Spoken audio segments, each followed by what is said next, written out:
Ang mag-amang sabongero. Simula na natin ang kwento. Nagkatagpo ang paningin ng mag-ama. Tay, nanginginig na tanong ng kanyang anak. Hindi naman kaagad sumagot ang kanyang ama. At hindi naglaon ay nagsalita ito ng, "Hindi yan ordinaryong manok." Kinabukasan, hindi pa man nakalabas ng tuluyan si Carpio, agad siyang natigilan. Mga gabi yun. Hindi kalayuan sa ilalim ng anino ng punong mangga, naroon ang matandang lalaki na palaging nakabuntot kay Temyong. Tahimik itong nakatayo, ngunit ang nakakatakot ay ang matalim nitong tingin na parabang sinusuri siya nito. Tila ba binabasa nito ang kanyang pagkatao. Napalunok na lamang ng laway itong si Carpio at nagsalita sa kanyang isipan ng, ano kayang ginawa niya rito? Pakiramdam niya ay parang niyayakap siya ng malamig na hangin sa kapaligiran. Hindi niya mapaliwanag, pero may nararamdaman siyang kakaibang presensya sa matanda. Maya-maya lang ay dahan-dahan itong lumapit sa kanya at nagwika ng, "Iho, sabihin mo sa akin, saan mo talaga kinuha ang itim na manok na yan?" Wika ng matanda. Hindi naman nakapagsalita si Carpio. Hindi niya alam kung dapat ba siyang sumagot o pumasok na lang sa loob ng bahay. "Anong pakialam mo?" Matapang niyang sagot, kahit na nanginginig ang kanyang kamay. Umangat ang isang kilay ng matanda at nagwika ulit ng, "Kung alam mo lang ang hawak mo, iyo, baka hindi mo na yan ipagmamalaki." "Bakit? Anong ibig mong sabihin?" Matapang na sagot ni Carpio. Umiling naman ang matanda, saka ito humakbang papalapit pa sa kanya. "Hindi mo ba naisip kung bakit biglang lumitaw ang manok na yan?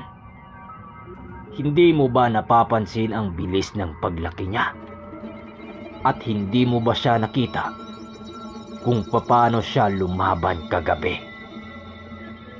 Wika ng matanda. Kaya naman napaatras itong si Carpio.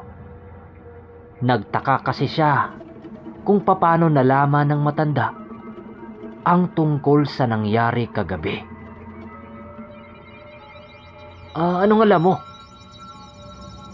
Nauutal na tanong ni Carpio. Dahan-dahan ngumiti ang matanda, pero hindi yun pangkaraniwang na pagngiti. Para itong puno ng babala at mga sekreto. "Ang manok na yan ay hindi pangkaraniwan. At kung hindi mo pa rin alam kung bakit, dapat kang matakot." Maamong wika ng matanda. Lalong kinabahan itong si Carpio at kabog ng kanyang dibdib. Subalit bago pa siya makasagot, bigla namang bumukas ang pinto at dito tumambad si Pilo, ang kanyang ama. Agad nitong napansin ang matanda at napakunot ang noo nito. "Anong ginawa mo rito?" Matigas na tanong ni Pilo. Humakbang papaatras ang matanda na yon, pero hindi mawala ang ngiti sa kanyang mukha. "Nagpapayo lang sa binatang ito. Baka kasi hindi niya alam kung anong klaseng manok ang inaalagaan niya." Sagot naman dito ng matanda. Dahil sa mga sinabi nito, lalo namang nagduda itong si Carpio. Sa isip-isip niya, bakit siya takot sa itim na manok o matatakot? At sino ba talaga ang matandang ito? Bago pa makasagot itong si Pilo, agad nang tumalikod dahan-dahan ang matanda. Mag-ingat kayo, dahil hindi lang kayo ang nakakaalam sa totoo. Muwang wika nito. Habang naglalakad ito, hindi pa rin makagalaw itong si Carpio. Nakatingin lang ito kay Pilo na kanyang ama, na tila nag-iisip ng malalim. Tay, anong gagawin natin? Mahinang tanong niya sa kanyang ama. Hindi naman kaagad nakasagot ang kanyang ama, pero nung magsalita na ito, nagulat siya. Kailangan nating malaman ang tungkol kay Itim bago pa mahuli ang lahat. Sagot dito ni Pilo. Sa muling pagsilay ni Carpio sa matanda, nawala na dito ang isang payapang pagmumuka. Ang dating payapang pagmumuka nito ay napuno na ng panggigigil at pananakot. Huling bisis na kitang alukin, bata. Ibigay mo sa akin ang itim na tandang na yan at titigil na ako sa'yo. Pamimilit ng matanda na tila may halong pagbabanta. Subalit na natiling matigas itong si Carpio. Hindi mo siya makukuha. Kung ano man ang balak mo, hindi ako papayag. Matapang niyang sagot sa matanda. Napangisi lang naman itong matanda, pero hindi yon masayang pagngiti. Ito ay puno ng puot at galit. Akala mo ba kaya mong protektahan ang sarili mo? Ang lalaking yan. Sabay tingin kay Pilo. Hindi mo alam ang pinasok mo, bata. Ang manok na yan ay hindi mapapasayo. Hindi mo naiintindihan ang kapangyarihan na dala niyan. Matapang na wika naman dito ng matanda. Napatingin naman si Carpio sa manok na naroon sa kulungan. Tila hindi ito natitinag sa presensya ng taong kausap nila. Pero bago pa man ito makasagot, bigla namang sumingit si Tatay Pilo. Ikaw ang may kagagawan sa nangyari nung nakarang gabi, hindi ba? Malamig na wika ng kanyang ama. Sandaling natahimik ang matanda. Subalit maya-maya lang ay napatawa ito ng mahina. Dahan-dahang lumapit ang matanda kay Carpio habang nagwiwika ng Tama ka, Pilo. Pinapapunta ko rito ang mga alagad ko para kunin ang itim na manok ng dahan-dahan. Pero nagulat ako. Kaya palang lumaban ng tandang na yan. Mariing wika ng matanda. Nag-init ang dugo ni Carpio sa kanyang narinig. Ano ka ba talaga? Isa ka ba sa kanila? Singhal ni Carpio dito. Umiling naman itong matanda. Pero may ngiting pilit na pumipigil. Mas malala pa ako sa kanila kapag nagalit ako, bata. Mahinang wika nito. At sa isang iglap, ang dating maamong pagmumukha nito unti-unting nagbago. Humaba ang mga daliri nito. Tumatalim ang mga kuko na parang bakal. At ang mga balat ay kumukulubot habang nangingitim ng husto. Ang mga mata nito ay namumula habang nanlilisik. Napalunok na lamang ng laway si Carpio habang umaatras si Tatay Pilo. Mariing hinawakan ng mahigpit ang kanyang itak habang nagsalita ng, "Sinasabi ko na nga ba, anak, hindi pangkaraniwang ang karap natin." Bulong naman dito ni Pilo. Muli namang nagsalita ang matanda, pero sa pagkakataong ito, mas mababa at matalim ang kanyang tono. "Kung hindi mo ibigay ng kusa ang manok na yan, pipilitin ko tong gawin." At sa isang iglap, biglang nawala ang matanda sa kanyang kinatatayuan. Isang malakas na hangin ang dumaan sa pagitan ng mag-ama. At mula sa kanilang likuran, isang malalim na tilaok ng manok na itim nila. Nakapwesto ito sa harap ng kanyang kulungan at bukas ang pinto. Ang mga pakpak nito ay bahagyang nakabuka at ang kanyang malauling na mata ay nakatitig kay Carpio. Muling ngumisi itong matanda at nagwika ng, "Mukhang alam na niya kung sino ang tunay niyang kalaban." At sa isang iglap, lumundag ito papunta sa itim niyang manok. Ngunit hindi na naghintay pa itong itim na manok ni Carpio. Sa bilis na hindi kayang masundan ng mga mata, tumalon ito at sinalubong ang matanda sa ere. Isang malakas na kalabog ang narinig sa paligid, kasabay ng malakas na puwersang yumanig sa lupa. Pagkasalubong ang dalawa, halimaw laban sa isang misteryosong manok. At doon nagsimula ang tunay na labanan.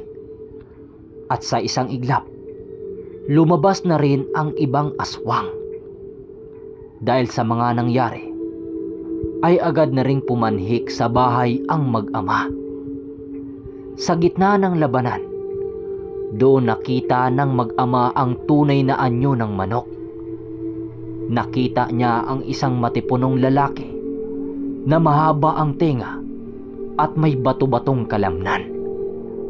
Kulay asul ang mga mata at merong kasuutan pang ibaba na isang sayang itim, habang walang kasuutan pang itaas. Meron din itong hawak na isang patalim, nakahawig sa isang karit ni kamatayan. At habang tuloy nitong hinagupit ang mga aswang, nakampo ng matanda, bigla namang may lumitaw na isang liwanag na galing sa bakura nila.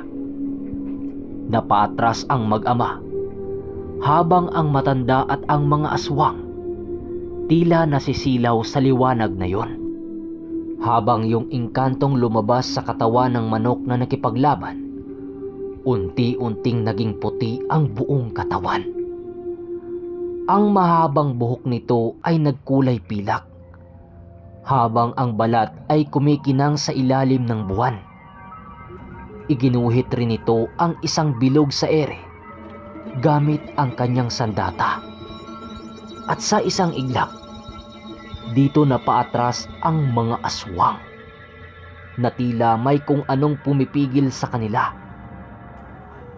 "Uring, matagal na kitang minamanmanan. Oras na para tapusin ang kasamaan mo." Wika ng engkanto na may malamig na boses. Nagngingit-ngit ang matandang si Uring, pero halata ang takot sa kanyang mukha. Ngunit hindi naman natinag dito ang engkanto. Ang tandang na ito, hindi siya pangkaraniwang. Siya ay pinapadala sa lupain ng mga tao upang sumpuin ang kasamaan na tulad mo. Siya rin ang daan namin para madaling makalusot sa mundo ng mga tao. Ngunit dahil sa gumagambala sa kanya, napilitan akong ilantad ang katotohanan. Dahil dito ay lumalakas ang loob ni Carpio. Sino ka? Gulat na tanong dito ng binata. Pilit namang tumingin sa kanya ang engkanto bago bumalik ng tingin kay Uring. Ako ang tagapagpangalaga ng mga nilalang, katulad ng itim na manok na ito. Isa rin siyang manok sa aming mundo. Pinapadala ko siya sa inyo para maging panangga sa mga nilalang na kakalaban nyo. At ngayon, oras na para tapusin ang mga aswang na ito. Sagot dito ng engkanto. Sa isang iglap, gumuhit sa kalupaan ang simbolo ng kamatayan. At doon nagsimula ang digmaan sa pagitan ng dalawang uri. Nakikita ng mag-ama ang labanan sa pagitan ng engkanto kontra sa mga halimaw na aswang. Ang kanilang tahimik na buhay ay biglang nagbago. At nang gabing yun, siya ang nagpapasya kung sino ang tunay na malakas, ang liwanag nga ba o ang kadiliman. Matapos ang matinding sagupaan, nanumbalik rin sa kanilang bakuran ang katahimikan. Nawala si Uring at naglaho na rin ang engkanto. Iniwan na lamang ang malamig na hangin at ang liwanag ng buwan na tila nagpaalala sa kanila sa mga nangyayari. At sa kabila ng lahat, nanatili pa rin ang manok na itim sa kanilang kulungan. Halos wala namang nangyari dito. Subalit ang kanyang mga mata tila ba nagpaalala sa mga nagdaang pangyayari. Dito na nakahinga ng malalim si Carpio at dahan-dahang lumapit sa kanyang manok. Hindi ka ordinaryong manok, hindi ba? Mahina niyang wika habang hinahaplos ito. At sa pagpapatuloy ng kwento, ay ang makakalaban ni Carpio na mga mabagsik na sabungero sa bayan. So mga kapinundong baryo, ang ganda ng kwento na ito, hindi ba? Kaso lang, bihira lang mag-send ng email yung sender nito. Busy sa kabilang channel eh. So abangan nyo ang part 6 nito. Maraming salamat. At kung hindi naman kayo busy, may isa pa akong channel ko, ang Ermitanyo. Sabong din yung content ko doon. At may labanan din ng mga aswang.